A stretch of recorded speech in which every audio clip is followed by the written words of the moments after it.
Good morning, I'm Anansha Grace, and today I'm going to deal with the first unit, that is ecosystem and biodiversity. So the content of this particular unit is as displayed here, and I'm going to focus only on biodiversity, the various classification of biodiversity, and the importance of biodiversity. So the course outcome of this first unit is to explain about ecosystem, their structure, function to conserve biodiversity.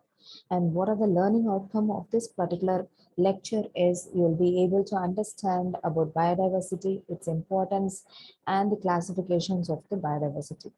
So the content of this PPT is as follows: introduction, classification of biodiversity, and the values of biodiversity. So as you know that biodiversity can be split into two words, bio and diversity. Bio is nothing but life and diversity means variety. In general, we can term it as the variety of living organisms or variety of all organisms on earth. Or another way, we can say that the amount of all habitants on the earth, that is biodiversity. It can be either from bacteria to baboons, plants to people, and so on.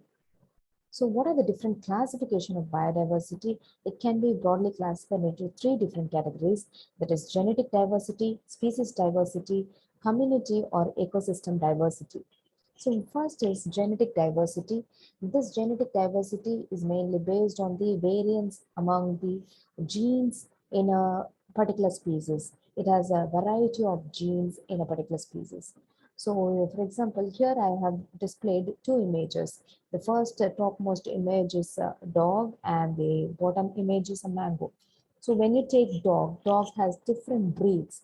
So they have different genes in this particular species.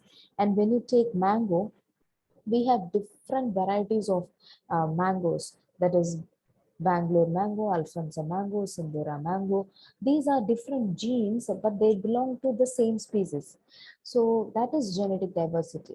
So what happens if this genetic diversity does not exist? For example, when you take a population with a certain disease, so in order to rectify that particular disease, we need to know the genes of the particular species. Unless and until we didn't know the species genes, then it will be very much difficult for us to rectify that particular disease. So what happens if this genetic biodiversity is not there? If genetic biodiversity is not there, then automatically there is a high possibility of extinction of that particular species will take place. So next is about species diversity.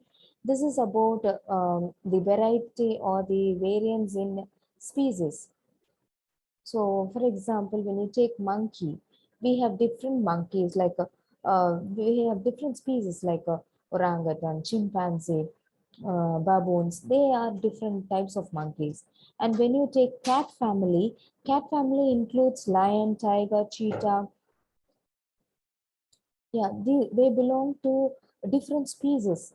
So, but they belong to same family but different species. So these are coming under species diversity.